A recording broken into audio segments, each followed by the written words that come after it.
Wow, it's over? You guys are gonna leave us like this with that?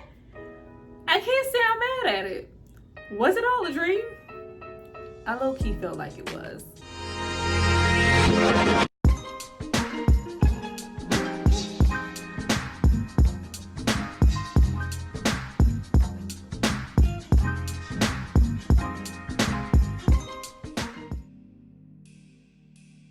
Hi you guys, welcome back to my channel. It's Tyra here with another struggle review, here to discuss Atlanta season 4 episode 10. This is it. It was all a dream. Now before we get into all things damn, I need you guys to drop down and subscribe to my channel and like this video. I'm going to give you guys a moment to do that, and then we're going to come back and discuss how much are you going to miss this show, because I know that I'm going to miss it a whole lot. The way that they wrapped up the ending and also tied in, giving us some closure, well, if you can call it that, with Darius, this is incredible. This was brilliant. Like,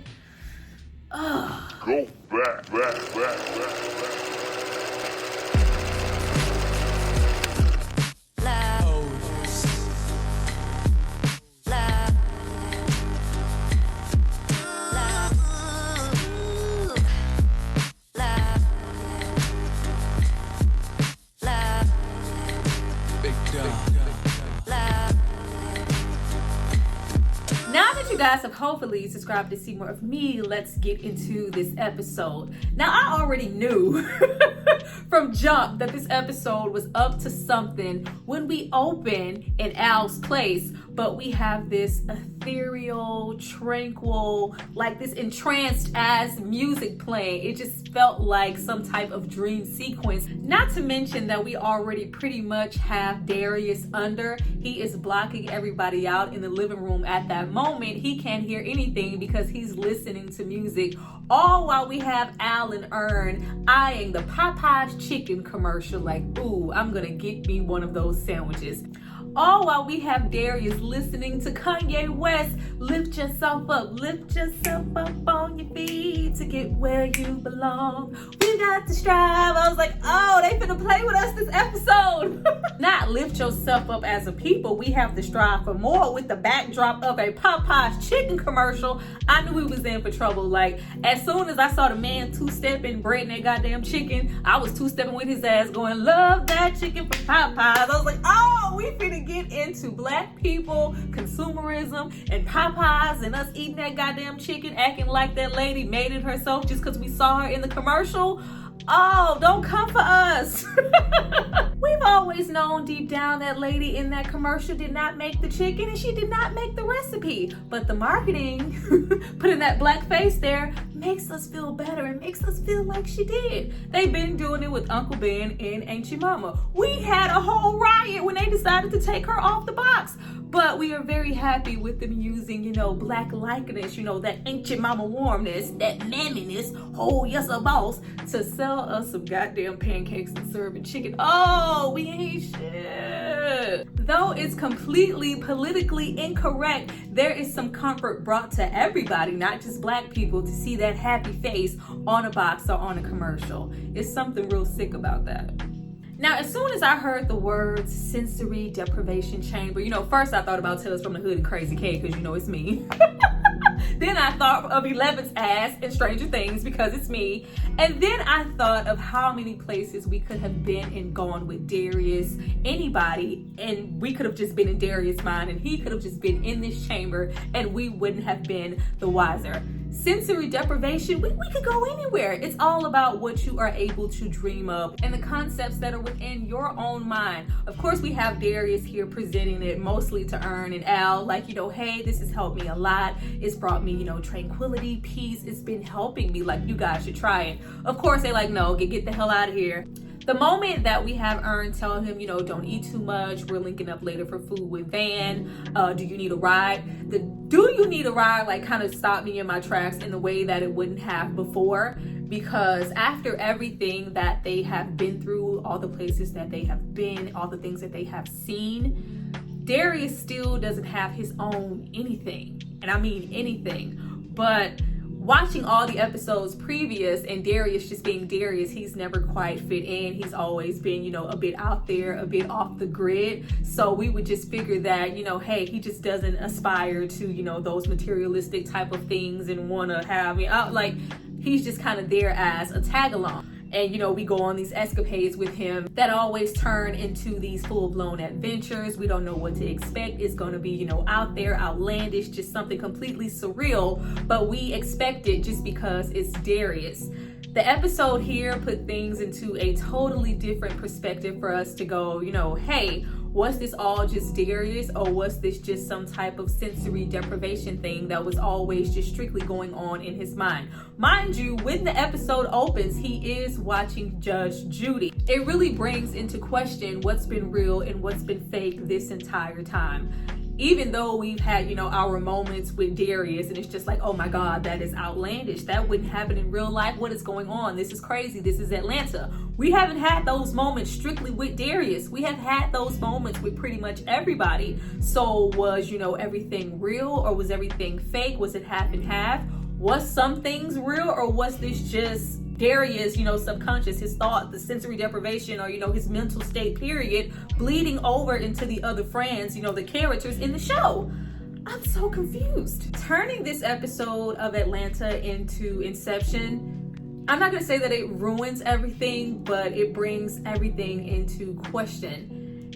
It kind of muggies it up all while making the show really interesting, especially sending everything off and us not getting any answers after this. This is literally the last episode. But with Judge Judy, which was playing throughout the entire episode, being Darius' totem, his real thing, his spinning top, his little dice, has this all just been some lucid dream and fake? But then again, it's like we have never seen an episode of Judge Judy play throughout any other episode in any other season. If I'm not mistaken, please drop down and tell me if you saw Judge Judy anytime before now. But even if it is, I don't care. When I saw Cree Summers, I screamed. Love me some Cree Summer, like the voice acting goat. She deserves, so much praise. Not only that, but she's Freddie from a different world. We had never seen a chick like that one before. Like, love Freddie. But when we have him go to the pharmacy and he is trying to fill his prescription for Eazy-E, and when we have her tell him that, I used to be into the sensory deprivation also, but, it got to be a little bit too much. The visions got too strong. At some point, it was hard to distinguish between what was real and what was fake. And we have him, confide that the thick Judge Judy is his totem and how he separates, the sensory deprivation chamber from, what's actually reality. But when we have him ask, are you here for, anxiety? I'm assuming that Darius is there for anxiety and he was there, of course, to pick up his prescription for that. I love that she pretty much says that though I'm not here for that, I have been in the space that you are. I was, once upon a time taking a little bit of everything. But once I realized that, the world, the life in general, it is not a battle. It's okay for me to dance. It's okay for me to be free, aka let go of some of those stressors and some of those things that are, giving you anxiety. Breathe a little bit to where you maybe won't even need those. And when he tells her, you're a beautiful spirit, I was like, all her life. All her life, that made me smile. But the way that he was feeling in that moment and him kind of just taking a deep breath, it seems like, the character of Cree Summer was something that he was trying to aspire to and try to get to. And then we have London come along. That's something within himself that he is trying really hard to get away from. I'm F-R-E-E, fuck nigga free. That mean I ain't gotta worry about no fuck nigga cheat. And I'm S-I-N-G-L-E again. Outside hanging out the window with my wretched ass friends. Let's go! London rolled up with a Glorilla ass energy. London rolled up on 10 to remind Darius of who he used to be and how he used to act. Get in this car, hit this blunt, and you saw how hard he was trying to keep going, steady trying to resist it. No, get in here. What, you thought I was drinking water? You thought I was feeling you? This is vodka, It's a little early in the day, but I need things in small increments. I need a little weed early in the morning. I need a little vodka early in the morning. It's never too early for a turn up. It's never too early for escapism. Like, oh, we're gonna get into that. It's never too early for me to get away from everything else and just smoke me some weed and drink me some liquor. You want some? Like, when he hit it, I was like, no, Darius. Of course, at this point, I did not realize that we were still in the sensory deprivation chamber and everything that was happening wasn't really happening because, of course, in the world of Atlanta, this entire scenario, this trip that he goes on with London, this is shit that we have seen actually happen within the show, and we would have thought that this was real, and this is, Atlanta being Atlanta, which is always filled with all this satire. It's always super surreal, but it's always still grounded in reality. And in reality, when you are trying and you least expect, I just hit a little blunt, I'm headed to, my sensory deprivation, I'm headed to my peace. This is when the shit hits the fan and you get stopped by some random ass police officer for dark tint. First of all, London was freaking hilarious. We all know a London. We all might be a London. But the jarring that you felt when you got into the energy that Darius just left and the type of things that he was on in comparison to the turn up vibes of London, you're just looking like, oh, when we know on a good day, a lot of us can be London. She was freaking hilarious. When that cop rolled up and said, oh, so this your mama car? Oh, so your mama just riding around with this illegal murdered out dark ass tent? Wow, I was like, oh, so we just gonna profile the black people like that? You stopped them for that illegal tent, black or not. You thought you was gonna find a nigga in that car. How fucked up. But in the same breath, I went, well. This entire episode was shining a light on what you think yourself, because not only the whole situation with the love that chicken from Popeyes, with the dark tent situation, I know us down here in the South in Texas, we do have a tendency to go like, oh, we know what's up with you with that tent and that type of car you have. Nissan Altima dark tent, Buick dark tent, Charger dark tent. Oh, that's a dope boy. That's a nigga car. He's selling I felt all kinds of seen. I felt so seen. When she tells Darius, put your foot on that bottle, let me air this out.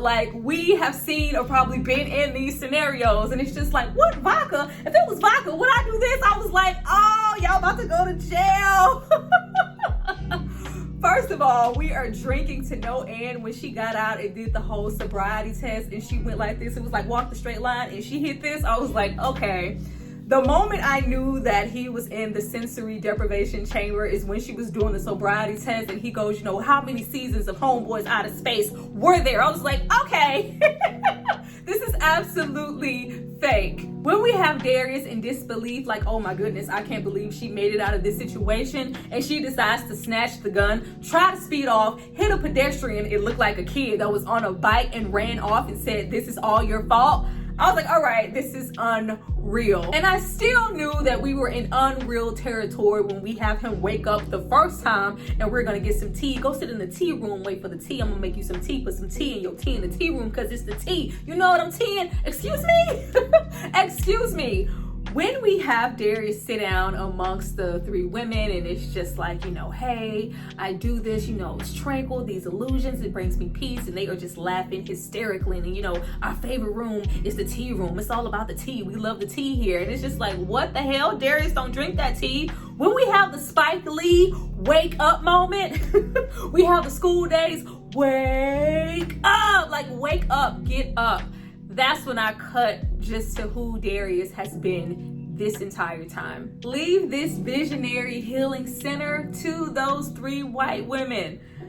Darius, the entire time, since day one, since we met him, his character has strictly been about escapism. He has never at 1 minute been just fully grounded in reality. We've always looked at Darius as a homeboy from outer space, otherworldly. He seems to be everywhere but where he is. But we always thought that, oh, that's just Darius. Darius gonna come through. He's gonna, drop some wisdom, some knowledge. He's just, ethereal. He's just earthy. I cannot wait to see, Darius' background. Who are his parents? How did he come to be? His way of thinking, his outlook on life. Sometimes he's brilliant. Sometimes he's weird. Sometimes he's off the bubble. Sometimes he's on the nose. What is up with Darius? We don't know, but we always push that to the side as that's just Darius. we never even maybe considered that the fact that he always seemed to be every which place except for Atlanta, except for in the same mind frame of his friends, was maybe because he was just trying to strictly escape from everything that was surrounding him. And that would definitely tie in with the sensory deprivation, his mental state, us going off on all of these outlandish ass journeys, things that have happened from season 1 all the way up until now, because we wanted to be everywhere and do everything except for the normal shit that we are doing in Atlanta that is giving me anxiety, that is stressing me out. I would like to escape. And I think we see this the most once Darius is kicked out of Visionary Healing and he goes on a trip to see his brother. I think that we got confirmation because, of course, he says that, I know that it's, fake and I haven't woken up if I see a thick Judge Judy. That was the only time that we actually saw the thick Judge Judy, and we didn't see, Judge Judy just speaking on TV enough to give us confirmation that this was, sensory deprivation or just in his mind. We feel like that awkwardness as soon as the brother answers the door. There is just this distinct distance. He doesn't, welcome him like, oh my God. It's like, what are you doing here? I'm not used to seeing you. You don't come around often. And we even have Darius, ask, can I hug you? Is that okay? And of course, we know from season 3, the whole jollof rice episode, that whole thing. Darius, you love jollof rice. You want some. Why are you acting like you don't want a bowl? But not even that, you could tell that something has happened within Darius's family, which is why we probably never got any confirmation of his background, his parents. We do see pictures of them, and we do, have the brother here in this episode, but once we have him say, just give me half a bowl, or, really, I just can't eat much. I'm going to meet with some friends. And it's just like, but I'll stay if you want me to stay. I need to hear that from my family. I need, that confirmation that you want me here. Because from the greeting at the door, I'm not feeling that. We even have Judge Judy on the TV, even though she's arguing a case. We also have her say, okay, fine, great. I got it. I get the picture. What more do you want?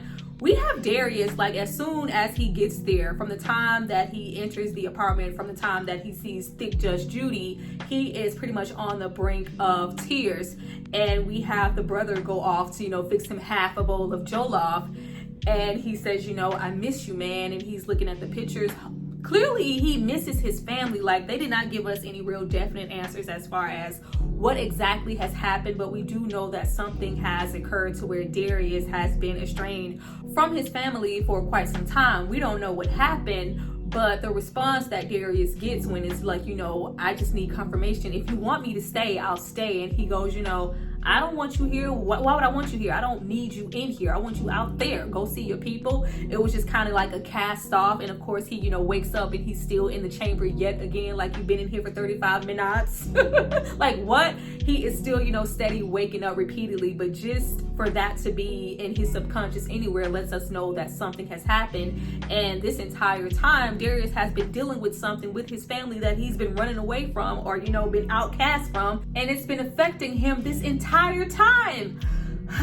Let's get into DeMarcus and this hard roll sushi.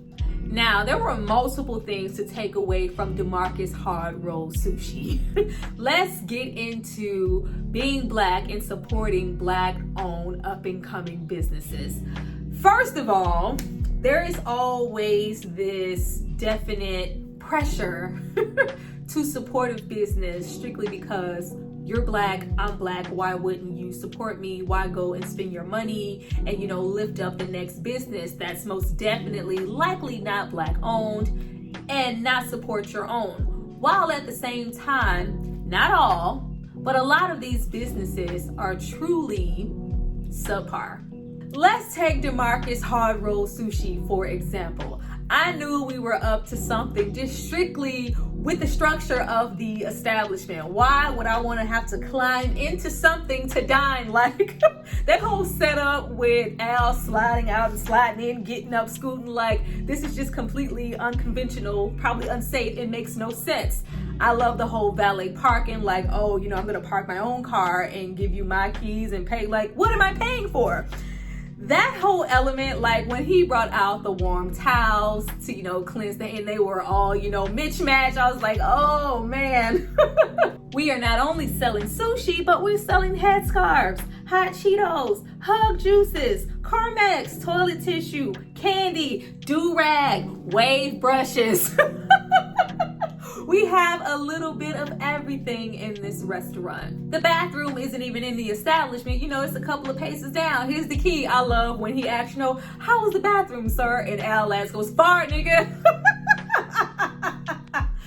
From what Al says, the food is subpar. He didn't even say that, y'all. He said the food was gross. I'm not trying to do this. The Popeye's chicken is right there. I can see it. And even though he is trying to be discreet, for Van wants to go to Popeye's just as much as he does. The only person at this point who wants to stay there is Ern. Come on, you guys. Let's give it a chance. Let's just try. The food wasn't that bad. This, that, and the third. Trying to make excuses for what is lacking within the establishment. Because we can't do them like that. We can't do them like this. We can't just get up and walk out of here and leave and go to Popeyes or just go anywhere. We have to support this business. This is a Black business trying to start out. Come on, y'all. Everybody's like, Ern.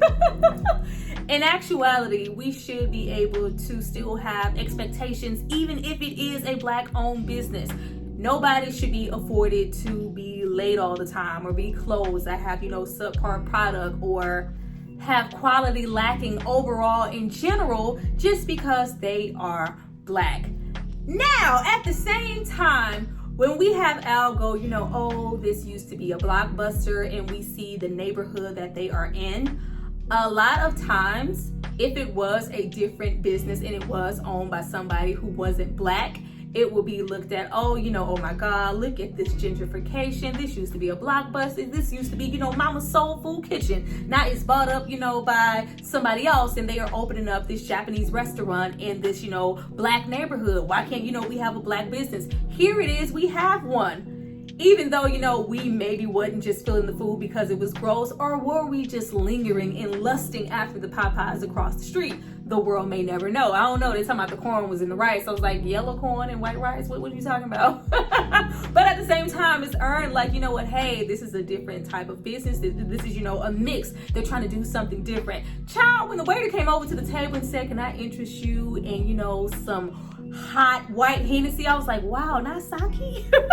That's different. Okay. The service was all so great. The staff was really friendly. Everybody was really accommodating. I stopped, in my tracks with the, oh my God, this is a trash business.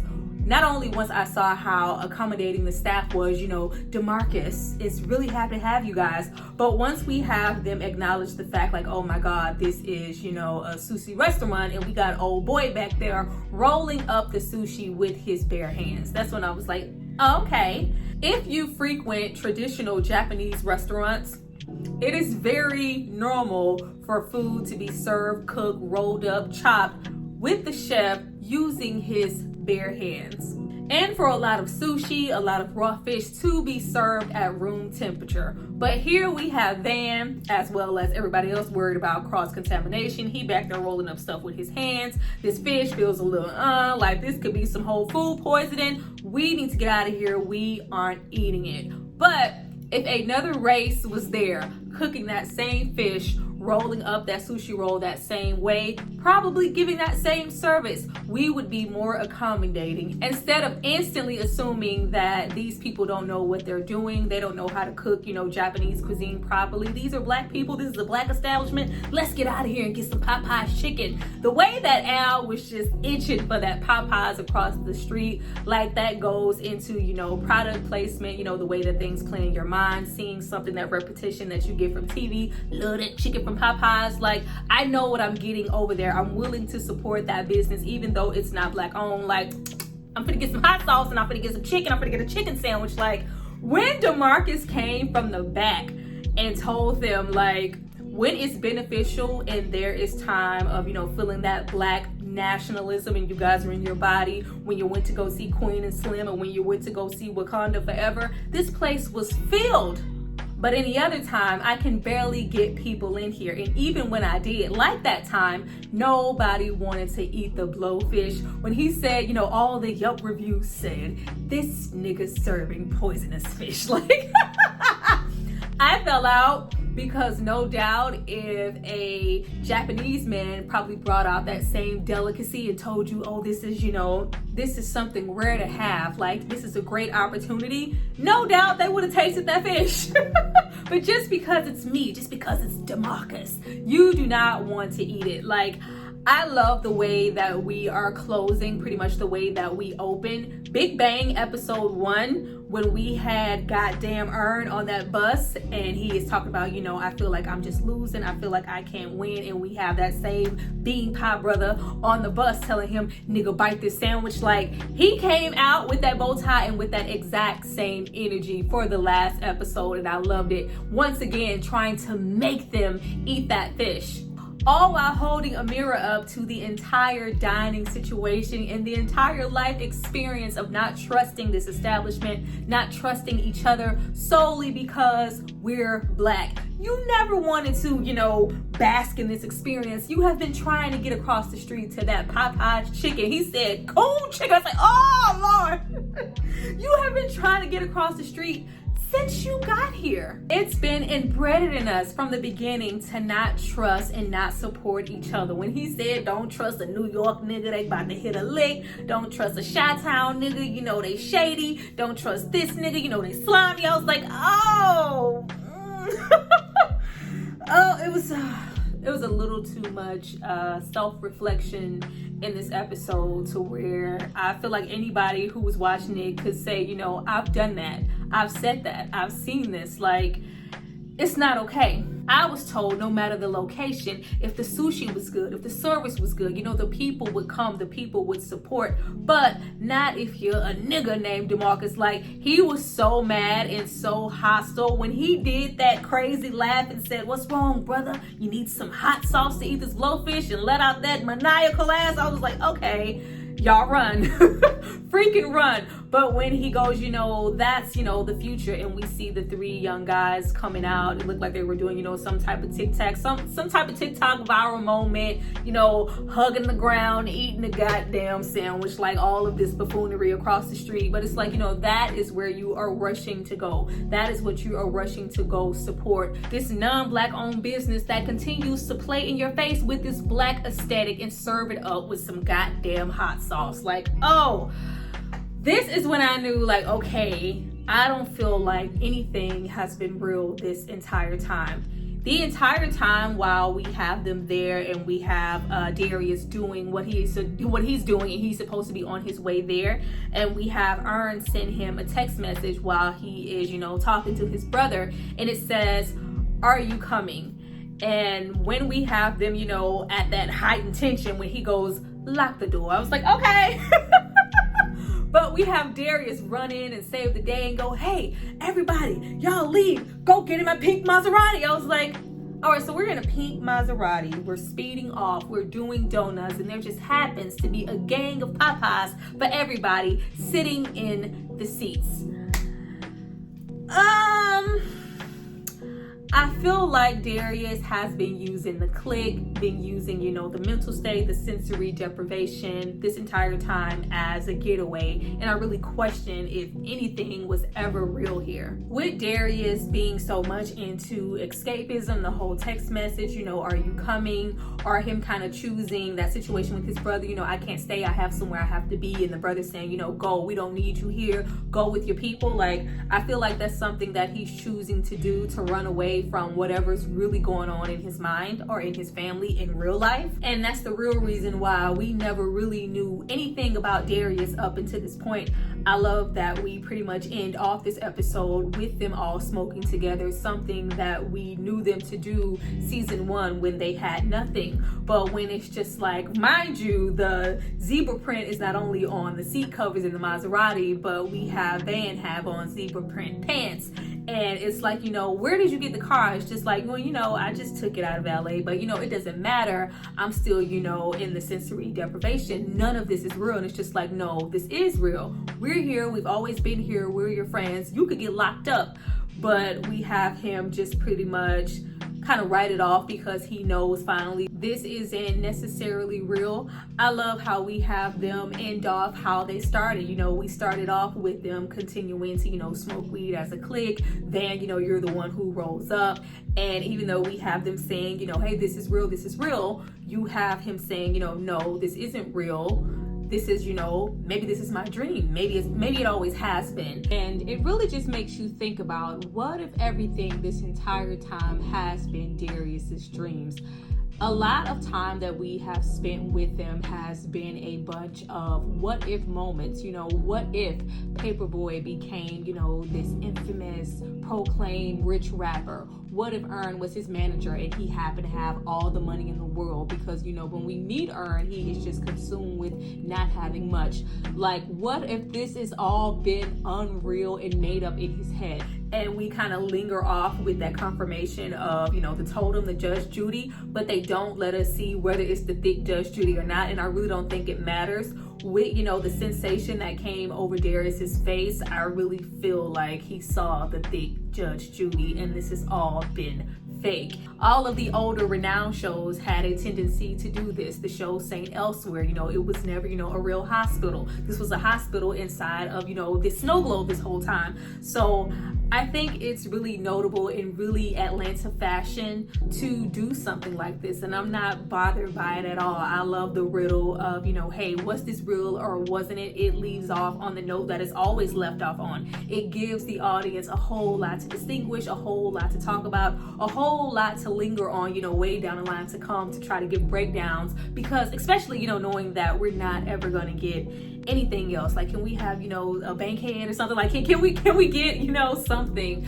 I would love to revisit and come back to this show because this was just absolutely amazing, and I loved every single minute of it, and I'm gonna miss it so much. Like, oh, you guys, like this video.